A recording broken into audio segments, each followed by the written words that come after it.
name is Simon LeMay.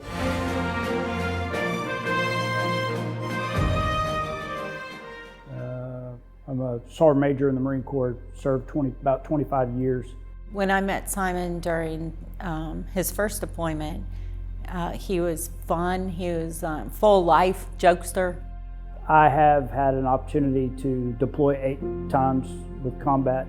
2007, I was in a Humvee that was blown in half, and it was absolutely horrific. But I survived that. The traumatic brain injuries that came along from the multiple IEDs and the different things. I went through a time where I was prescribed medication for a long time for my pain. In '09, when he came back from his deployment, and that's the deployment where his sergeant major lost his legs. Luckily, he survived the incident, but it was very traumatic for Simon. And Ray's incident created a concussion scenario for me that was pretty detrimental. I was awarded a Purple Heart on that incident with Ray Mackey that day, just because the long-lasting effects of that explosion that took his legs has done a lot to me. His best friend, a month later, stepped on an IED and passed away. My pain level was so high that I used alcohol and pills and anything else I could just to get past that. When I crawled under a bed to try and kill myself with a 9mm. I crawled under the bed because it had a nice skirt all the way around to the floor. And I knew that if I made that mess, my girls weren't gonna see it under the bed. Lo and behold, God is so powerful that he puts my bride under that bed right next to me, and she's able to stop me from doing that. I kept holding on to that faith of the glimpses that only I would get to see. So when he was struggling, I knew that person was still in there, but it was just masked and covered by so many different issues and factors going through him. They sent him to inpatient treatment for 2 months and then sent him home. When he came back here, there was no follow-up on any of that. He didn't know how to deal with those raw emotions that he just now exposed. So at one point I was sitting on the ground outside of a trailer in camis as a uniformed sergeant major in the rain crying.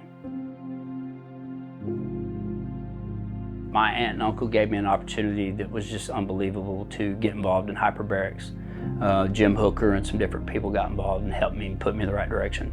And when I took the chance and took the step for hyperbarics, the first thing that happened to me, and I just have to share this, is I struggle with sleep. I have a PTSD issue. I have traumatic brain injury. I have crazy things that go on in my mind, anxiety and depression and all these sort of things I'm trying to get over. And the number one thing that really struggles is your sleep. And if your sleep struggles, you struggle, period. I went and got into the chamber for the first time on a whim. I said, okay, I'm gonna go up here and I'm gonna check it out. And the ladies at Ex Vita took me through the process and put me in the chamber, and that night I went back to a hotel room on a Friday night and I slept for 13 hours. The first treatment, 13 hours I slept. I got up the next day and I was terrified. I didn't know what had happened, what was going on in my life. And I continued the treatment, and it just got better and better and better. So far I've done 21 dives. I do 5 a week, obviously, and then at 4 times 5 is 20, and then I had my first one on a Friday. I came in and did my initial dive, so total of 21 dives right now, and yeah. we were already separated when he did HBOT. He had already left, and I think we were separated about 4 months from then. I knew that he was doing the treatment because throughout our separation, I still spoke to his aunt and uncle, Jim and Cynthia LeMay, and they're the family members who actually got him involved in HBOT. So I would talk to them, find out, how it's going and all that, but really, when he left, I was like, I was doing all this for my family, but now I have no family. My husband's gone. I couldn't help him. I felt very, inadequate. He had so many issues compounded in so many different years because of his deployments, his amount of deployments. It was very detrimental for me to leave my wife. It absolutely was detrimental for me to leave my wife because I didn't just leave her, I left those girls. And those girls, we still struggle with that wholeheartedly, but listen, If I wouldn't have taken the time to get myself right, there's a possibility that I could have been a bad person in the presence of my family. And I couldn't live with that me personally. There's an opportunity out there to get out of your sorrow, to get out of your pain, to get out of all the things. Hyperbarics really provided that for me. And the other part that I want to talk about, because vets is so important to us, is that we have a lot of surgeries, we have a lot of injuries, we've been carrying packs, we've been jumping rivers, we've been blown up in vehicles, we've had all martial arts training for, 50-year-old men in the Marine Corps still doing martial arts training. They're still required to have a belt, so that stuff gets hard on our bodies. Hyperbarics gets rid of inflammation. I don't care what anybody says, it gets rid of inflammation. So once you get into hyperbarics and that inflammation in your body starts going down, you go, oh, what? This is pretty awesome. So the hyperbarics literally changed my physical abilities.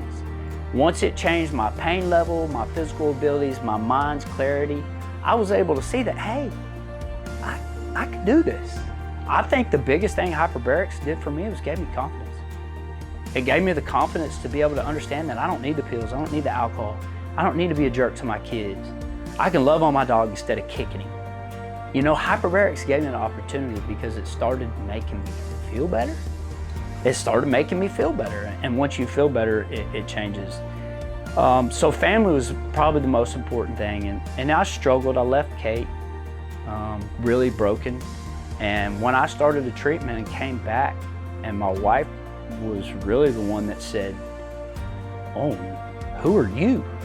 After I started the treatment, and that led to the wonderful relationship that we've continued for years. Just a couple weeks ago, he went up for a tune-up. We call it his tune-up. It had been a year or so since he'd been up there, and so he just called, made an appointment, went up there, did 5 sessions, came back, and was like, oh, it is amazing. And when people hear me and Simon's story about the separation, getting back together, it's very ironic, and people are like, I can't believe you guys went through all this and you're now sitting where you are 3 years later.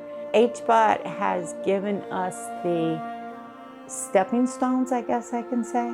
It's not going to give you a new car, a new house, a new job, but it's going to enhance your life to make you enjoy the things that you have. And hyperbarics really gave me my life back.